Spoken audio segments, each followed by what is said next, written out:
CNN's Emmy Award-winning entertainment magazine. On this show, the hot docs of ER sizzle up the screen. But would any of this ever happen in real life? Oh, absolutely not. I don't know who would have the time. Farrah, at almost 50, bears it all. And Mr. Movie previews this holiday season's hottest films. Come in, Star Command. Send reinforcements. You are a toy! You are a sad, strange little man. And has a review of the new Michael Douglas film, The American President.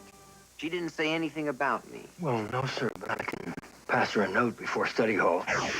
Saturday Night Live, struggling to stay on top, has a whole new cast of wackos, including one wild young comic from Upper Darby.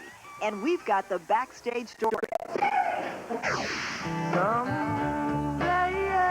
They were once on top of the Philly rock scene in the late 60s. One was Elton John, and one was Seals and Crofts, and they both opened up for us. Then it all came crashing down.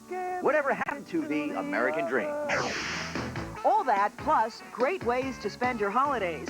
Bikers hop on their hogs for a good cause. And Meatloaf makes music. On Time Out for Saturday, November 18th, 1995.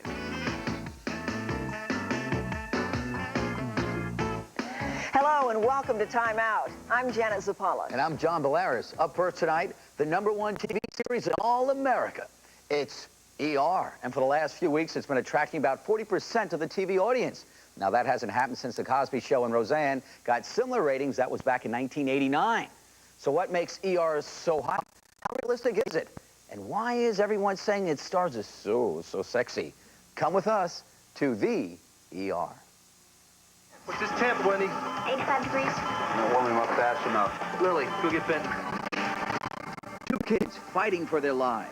And all around, brilliant, caring, attractive doctors and nurses striving heroically to save their patients. Come on, Ben, you can make... Hold on, buddy. Never a dull moment in this ER. And it's hard to imagine anyone ever making a mistake around here. Damn. What's wrong? I think I deleted radiology. Would you back it up? Was I supposed to? Smell something? Yeah. Actually, that's part of the show's charm. It allows its characters, doctors, nurses, and patients to be less than perfect. How long have you been floating? About 2 weeks. How long have you been smoking marijuana? About 2 weeks. Eventually, some of that pot ends up in the car of one Dr. Doug Ross, the show's main male heartthrob, who always seems to be in trouble. Well, let this service notice you will not be renewed. You're out of here. He's a good doctor. He's a loose cannon. Dr. Ross's character goes through quite a change in the next few episodes. You'll start to understand why he does some of the dumbass things he does, which is fun. This what you really want? Do I have a choice? When we gave you a choice in our informal viewer poll, most women said George Clooney's character is the show's sexiest. Probably Dr. Ross. Probably the #1 choice. My wife likes Clooney. People always say the wrong thing, which kind of makes you crazy, because generally that means that you can't act. Maybe they're right about that. Nah, Clooney can act. He can also steal the show sometimes. But he wasn't the only one on your sexiest star list. Eric LaSalle, the intense Dr. Peter Benton, got lots of votes. Do it. He has that attitude, and then all the nurses like him, too. What do you mean I sound funny? And plenty of women find Dr. Mark Green irresistible. I like Anthony Edwards. It's like a kind of guy I'd go out with. Top of the list for men was nurse Carol Hathaway, played by Juliana Margulies. But Dr. Susan Lewis also makes pulses race. I would have to say Sherry Stringfield.